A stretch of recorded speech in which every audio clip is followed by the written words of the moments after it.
Hi, everyone. Welcome to the Wednesday edition of Source 16 News. Thanks for joining us. I'm Eddie Owen. Topping our news, Kentucky Governor Steve Beshear today issued a call for a special session to begin Monday in response to Senate Republicans' failure to address the Medicaid budget and the graduation bill during the regular session. The governor says that although 114 of 138 members of the General Assembly supported the governor's approach, first announced in November, that included increasing managed care efforts to address the gap, today Senate Republicans, led by Senate President David Williams, decided to go home without resolving the issue. Governor Beshear says David Williams is putting petty politics and his personal ambition before the needs of Kentucky families. His inaction to address our budget gap means that I once again have to call him back in for a special session to do a job he should have done in the regular session. He's once again forcing taxpayers to pay him twice for a job he should have done in the past 2 months.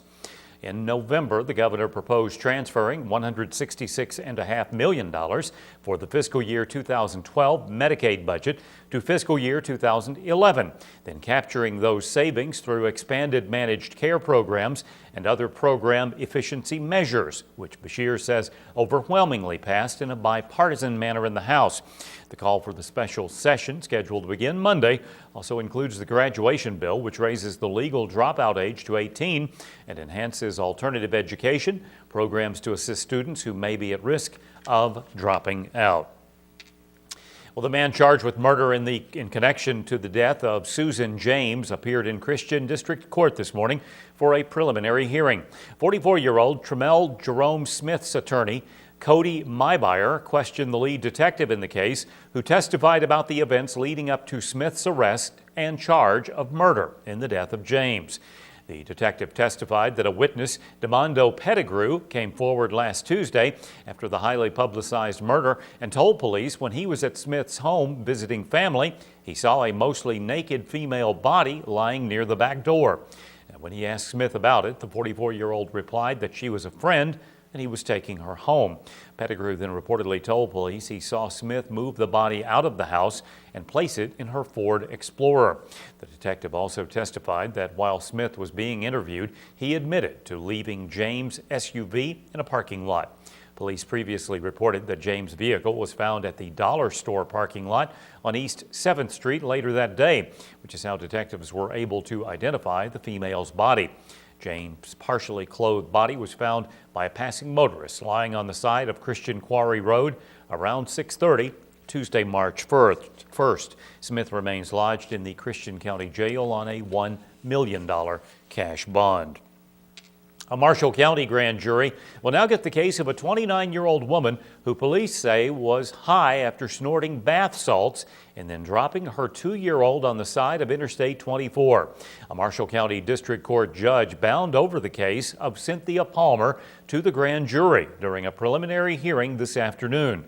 Palmer was arrested in Marshall County by Kentucky State Police February 28th. After she was traveling from Fort Campbell and told troopers that she had snorted bath salts and had to pull over on I-24 because she started hallucinating. State police reported that Palmer retrieved her 2 children, ages 2 and 5, out of her vehicle and started walking down I-24 when she dropped her 2-year-old on his head, causing a large laceration on the back of his head. The 2-year-old was taken to Cosair's Children's Hospital in Louisville due to the severity of the head injury, and the 5-year-old was turned over to Children's Services. Palmer was booked into the Marshall County Jail on charges of first-degree assault, first-degree wanton endangerment, and public intoxication.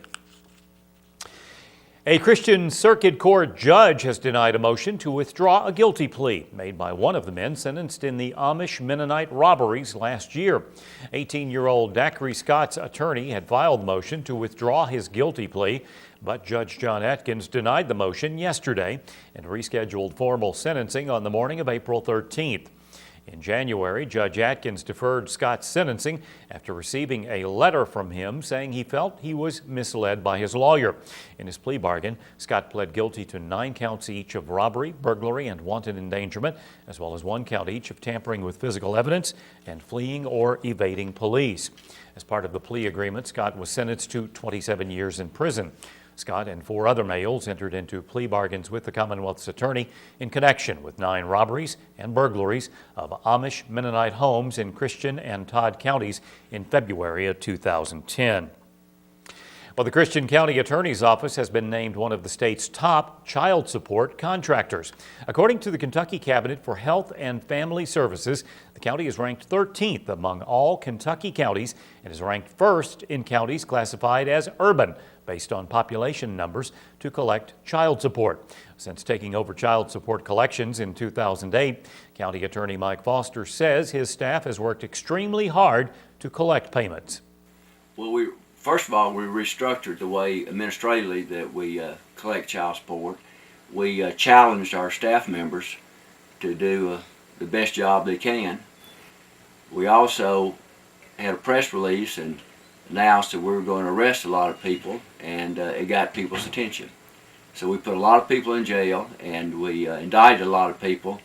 And I think within the 6 months to a year period following those actions, people started realizing that we were serious about what we were talking about, that we meant what we said and said what we meant. Foster adds it was important to him and to his staff to collect child support payments for area children. Well, when a non-custodial parent comes $5,000 to $10,000 behind their child support obligation, in my mind, they likewise have abandoned that child. We try to give the non-custodial parent every opportunity to pay. We give them options. If they do not choose to follow those options, there are consequences for your actions in life, and not paying child support means in Christian County you're going to go to jail. 2008, Christian County was ranked 33rd in the state in child support collections. Well, the Tennessee Valley Authority is doing its best to make peak energy season easier for its customers by taking advantage of hydroelectric power. And we've got all of our nuclear plants and all of our coal plants running, and everything's running, and everybody's still using their air conditioning. We can use our pump storage facility to draw the water down and use it for hydroelectric power out of the lake and dump it back into the river. The local Little River Audubon Society hosted a public information meeting at Lake Barkley's Sunrise Room last night, where TVA Relations Manager Nancy Mitchell said using hydroelectric power helps TVA to balance power generation with load demands. These hydroelectric plants provide about 13% of TVA's needs. When asked about new bridge construction on Kentucky and Barkley Lakes affecting lake levels, Mitchell replied the construction would not affect the levels. She noted that TVA has not been contacted about the possible issue, and if the bridge construction required lake levels to be lowered, an environmental study would be required. TVA provides power to 27 counties in western Kentucky.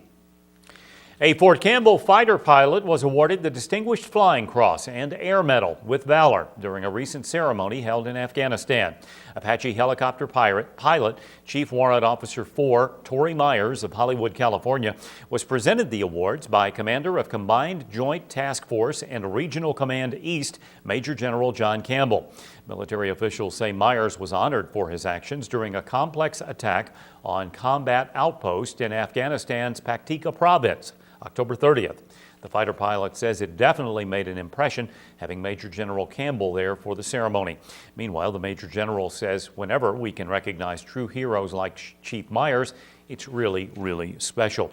Officials say that he flew through bad weather and provided precision fire that helped repel more than 300 insurgents.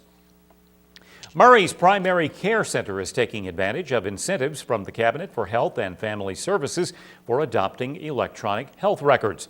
The center recently received $85,000 for linking to the Kentucky Health Information Exchange for ongoing work to install viable EHR systems in hospitals, medical practices, pharmacies, labs, and other medical facilities. This will allow systems to exchange data to and from facilities. A Fort Campbell woman was sentenced in federal court Tuesday to 2 years in prison for the sexual abuse of a minor boy. In addition to the 24 months imprisonment, U.S. Attorney David Hale reports 21-year-old Catherine May Hoffman was sentenced to 5 years supervised release and is required to register as a sex offender. A federal grand jury in Paducah returned an indictment on March 2, 2010 against Hoffman, and she entered a guilty plea to the charge November 1st. According to court records, around January 21, 2010, while living on the Fort Campbell military base, Hoffman engaged in a sexual act with a minor boy who was at that time 14 years of age and at least 4 years younger than the defendant. After Hoffman was confronted by the family of the minor and by law enforcement, and after request from the family to cease contact with the minor, court records indicated she still communicated with him through email. Well, here's Hopkinsville Christian County Crime Stoppers Coordinator Paul Ray. This is our featured fugitives of the week. This week, Hopkinsville police need your help locating 2 wanted fugitives. Police are looking for 33-year-old Carrie Wayne Brasher, who's wanted for probation violation. Brasher is a white male who stands 5 feet, 10 inches tall, and weighs 135 pounds. His last known address was the 3000 block of Greenville Road. Police are also looking for 54-year-old Bobby Wayne McCombs, who's wanted for probation violation. McCombs is a black male who stands 6 feet, 2 inches tall, and weighs 240 pounds. His last known address was the 1000 block of Rose Drive. If you know where police can locate these wanted fugitives, and we've got cash waiting for you, pick up your phone now and call our tips line at 887-TIPS. If your information leads to an arrest, Crime Stoppers will pay you a cash reward. And remember, we will never ask your name, and you will not have to appear in court. Well, this week's Fugitive of the Week, I'm Officer Paul Ray for Crime Stoppers. And get ready, tonight's Powerball jackpot's $40 million. Friday's Mega Millions jackpot is $151 million.